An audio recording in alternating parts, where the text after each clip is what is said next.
Jack is on his way to Margaret's house party. He is phoning her for directions. First, you will have some time to look at questions 1 to 5.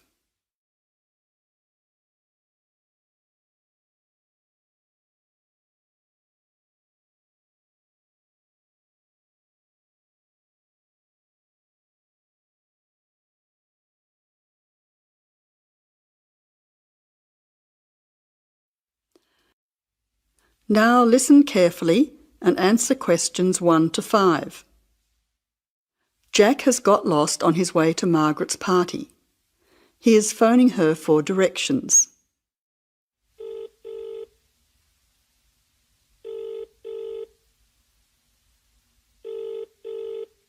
Hello, is that Margaret? Yes, who's speaking? Margaret, it's Jack. I think I'm lost. I can't see a signpost and... Jack, so where are you now?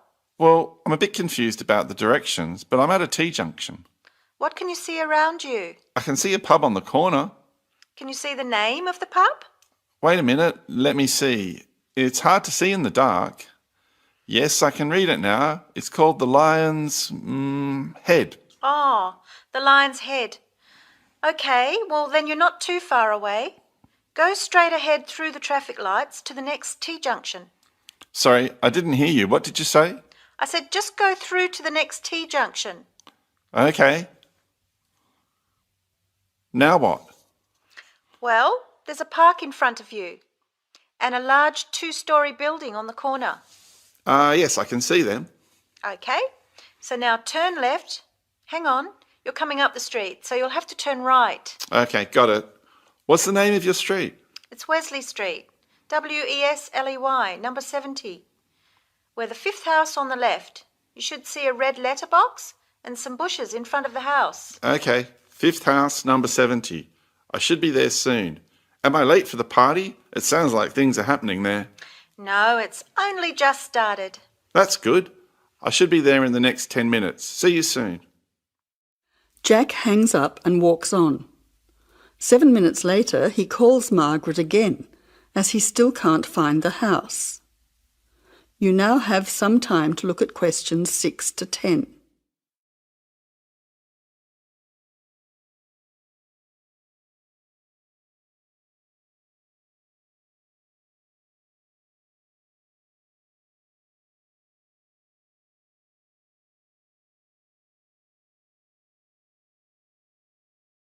As you listen, answer questions 6 to 10.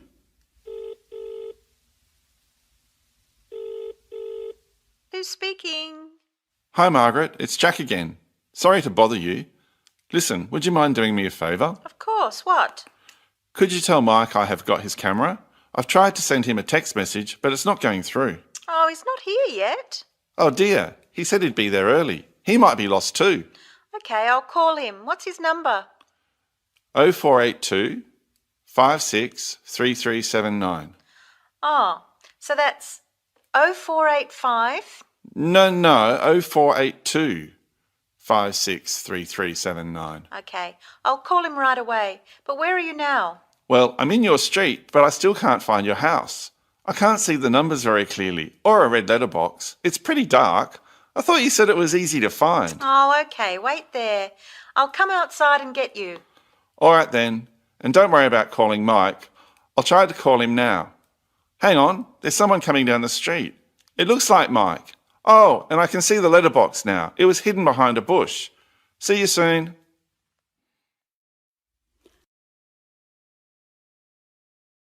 That is the end of part 1. You now have half a minute to check your answers.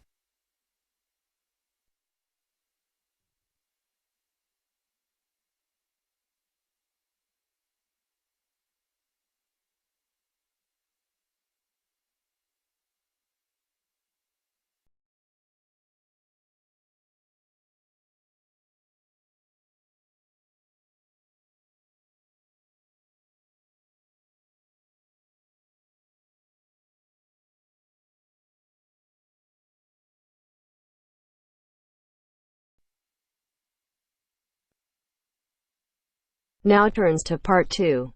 Part 2.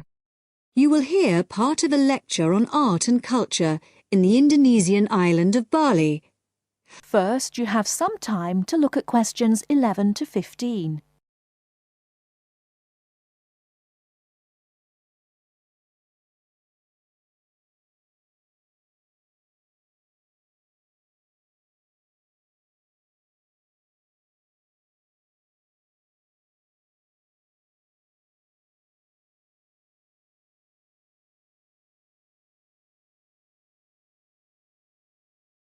Now, listen carefully and answer questions 11 to 15.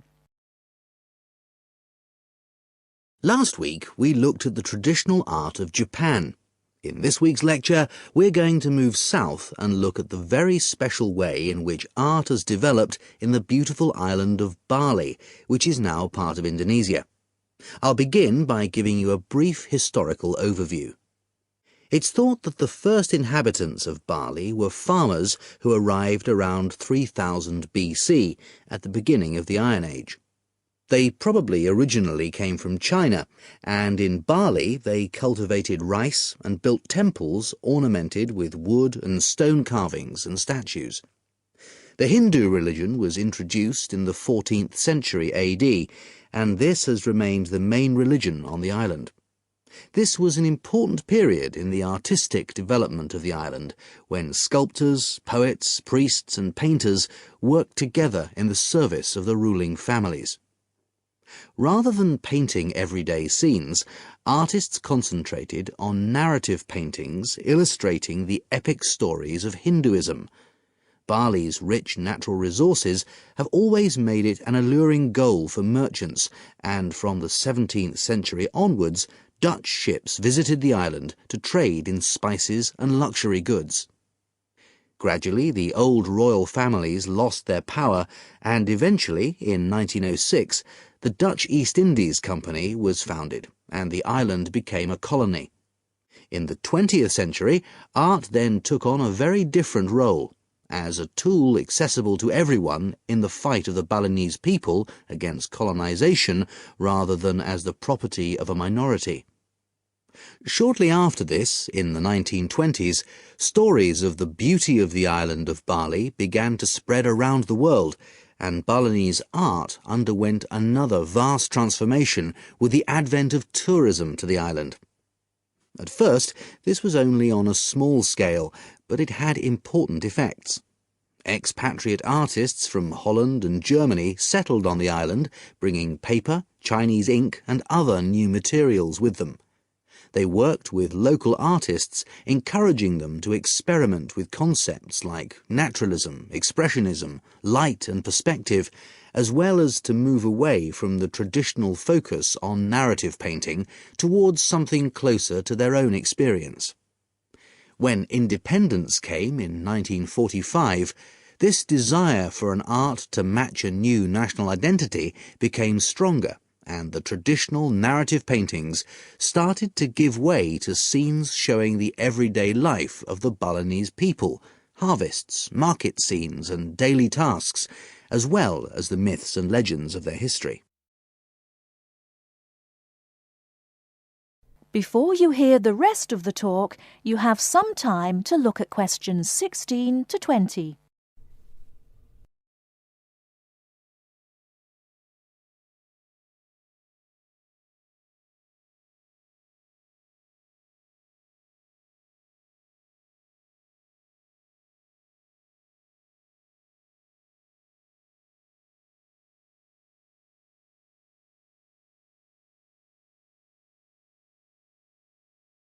Now listen and answer questions 16 to 20. Many of the features that give this art its special place in the world today can be traced back to these historical roots. One feature that is rooted in the events of the last century is that today in Bali, the production and the appreciation of art is not restricted to a minority. In fact, there is a famous saying that in Bali, everyone is an artist. And it's not considered that to make art or talk about art, any formal training is needed. Art is just produced as part of Balinese life, Even fruit salad is served with flowers strewn on top.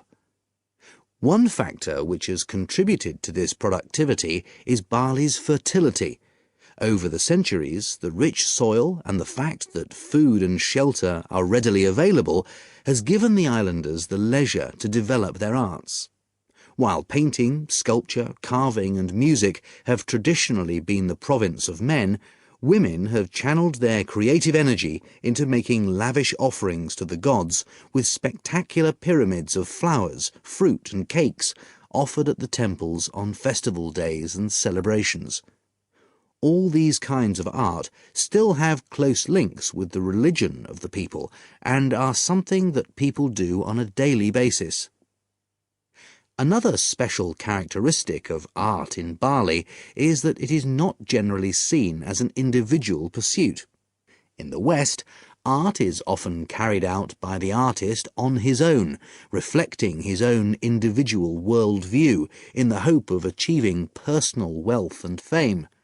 For Balinese artists, art is something that's done as a group, and many artists may participate in one piece of work. And Balinese art is not restricted to temples and offerings. It decorates objects such as jackets, motorcycles, hotel menus, and so on.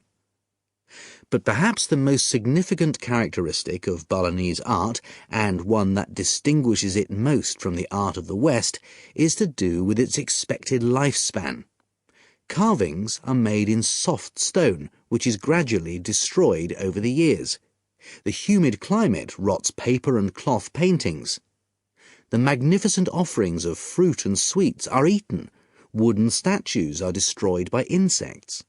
But Balinese artists accept that their work is ephemeral, not permanent, and instead of slavishly preserving the originals, they produce new art.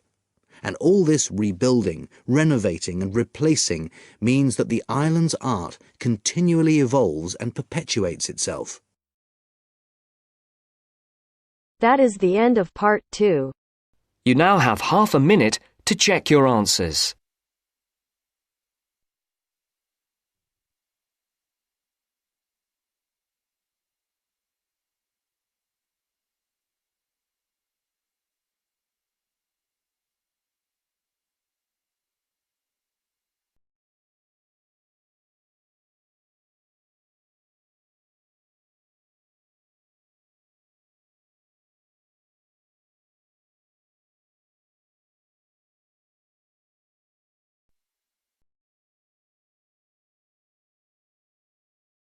Hear a conversation between a research student, Jeremy, and his supervisor.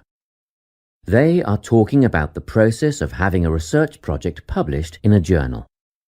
First, you have some time to look at questions 21 to 25.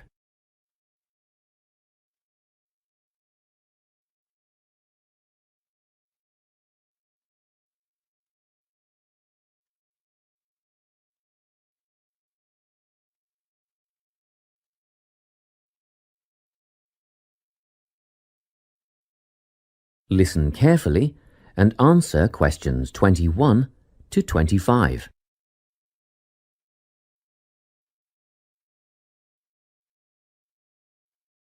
So, you're nearly ready to submit your article to an academic journal, are you?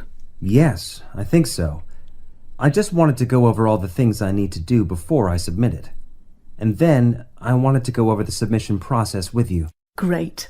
So, firstly, you need to write an abstract. Make sure it's short and concise. Of course. I forgot all about that. And what about key words? Yes, a lot of students overlook this part and just jot down whatever comes to mind.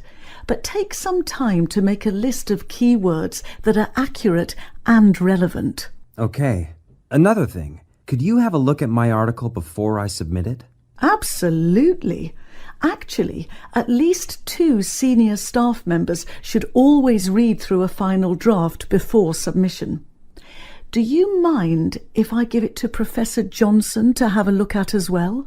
Not at all. I'd be glad to have the feedback. Do you know which journal you want to submit to yet? Not yet. I have a short list of about 3 that I'm interested in. Make that decision soon, because you'll need to adjust your article so that it matches the style guide of the journal you are submitting to.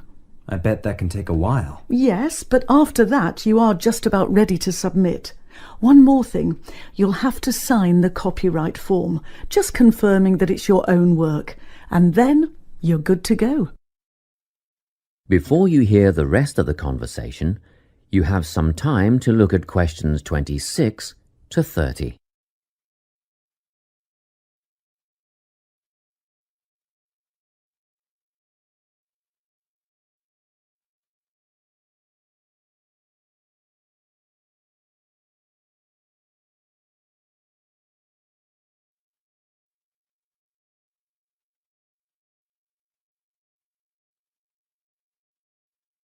Now listen and answer questions 26 to 30.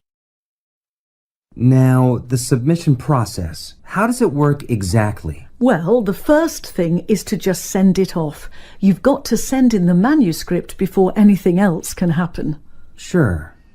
And then should I call to check if they have received it? No need for that, no. All you have to do is just log on to your email regularly, because you will get a submission confirmation once they have processed the manuscript. And that will have comments on what they thought of it? No comments yet. That email is just to let you know they have received it. The next stage is what is known as peer review. This is when experts in the field review your manuscript and decide whether to accept it. They'll never accept me. I'm only a master's student. Don't worry about that, Jeremy. It's all done through a double-blind method. That means that whoever reads your manuscript has no idea whether you are a grad student or a Nobel Prize laureate. They'll only be judging your work, not you. Well, that's good to hear. And then what, once they've made their decision? Well, there are 4 possible outcomes. You might get an acceptance, but a first-off acceptance is very, very rare. Don't pin your hopes on it. You could also get a rejection, but these don't happen very often either. I don't think this will be a problem. What do you think I'll get? If you're very lucky, you'll get a conditional acceptance. This means that they've accepted the article and it will be published, but you need to tweak a few things first. A sentence here, a heading there, nothing major. That sounds good. But to be honest, you will probably end up with a revise and resubmit. This means they are definitely interested, but you will need to rework the paper before it's accepted. The necessary changes will be outlined by the reviewers. Okay. So I just fix the things that need changing and present it again? Yes, but include a cover letter that discusses the changes you have made. The same goes for a conditional acceptance, actually. It helps the reviewers see that you've taken their criticism seriously. That is the end of part 3. You now have half a minute to check your answers.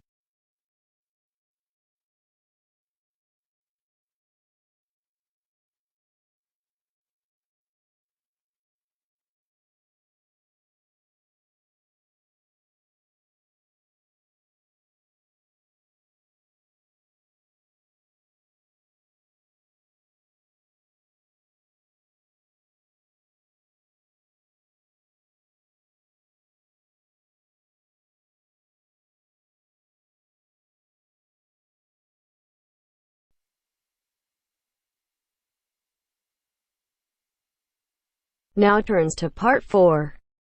Part 4. You will hear part of a lecture on cities of the future. You now have 30 seconds to read questions 31 to 37.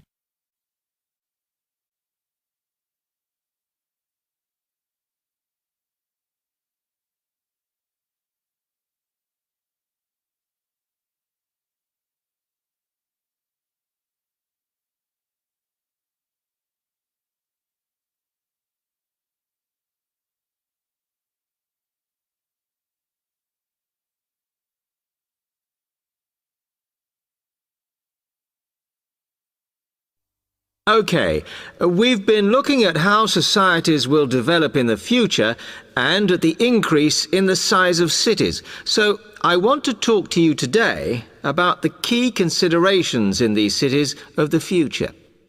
There are 3 key elements I want to look at, and these are the new features they will have, issues of size, and the main problems to be considered. First of all, individual transportation will be a big factor in these new megacities as public transport becomes unmanageable. There'll be a huge rise in the use of segways, which are personal transporters like motorized scooters. As a result, and partly also to reduce pollution, roads will be altered so that they are narrower and will take up less of a city's space than they do currently. Naturally, this is a major change to the infrastructure, and something that may hinder it is the huge amount of investment it will require. The next thing is, what is going to happen to the commercial areas? We do not want these to become even larger concrete jungles than they are at present, so we have to look at design. And current designs for city development include building gardens on the roofs of these buildings to make a more pleasant environment for workers. And you may think that these areas will expand to cope with increased commercial activity. In fact, the prediction is that they will cover 1/5 of the area that they do at present as we build upwards. The exception to this is shopping centres, which we predict will expand with more and more temperature-controlled malls. What may cause difficulties is that the superstores will be confined to the outer edges of the city, as they will be too big to fit into the new malls. Then, of course, there are the residential areas, and these will undergo their own changes. One particular development will be houses which are built from glass, as innovations in this material allow it to provide light without causing problems with temperature inside a building. The residential areas will not be allowed to expand without limit, as happens in some areas at present, and their size will be restricted to a population of 15,000. One issue, which has yet to be resolved, and I'm not sure it ever will be, is how we manage to house older residents. They will be increasing in numbers as time goes on. Finally, how will these cities live? We know we have limited energy sources, so what will we do? Well, something currently in development, which will be a feature, is that waste is going to become an energy source. For example, to provide gas in homes. Also, as new technology and systems are developed, we will find that energy plants will become smaller. Another energy source we could use, but one which raises issues of having enough space and too much noise, is wind farms. Because of the problems, I'm not convinced these will be the grand solution to our energy problems that we thought they were going to be. You now have 15 seconds to read questions 38 to 40.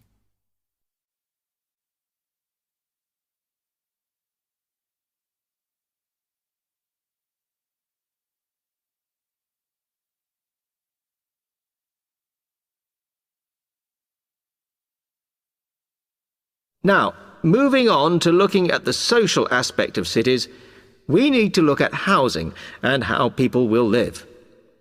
Cities currently have flats in the centre, populated by single people and wealthier residents, and families tend to move to the outskirts. In the future, the centre of cities will see a dramatic change.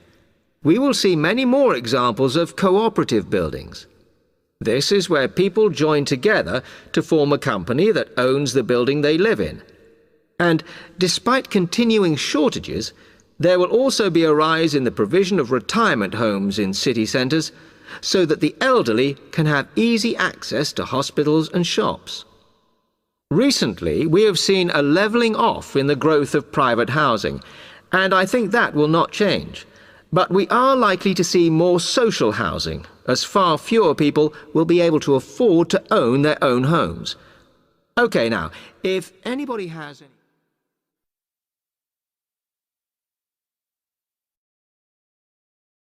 That is the end of part 4. To check your answers,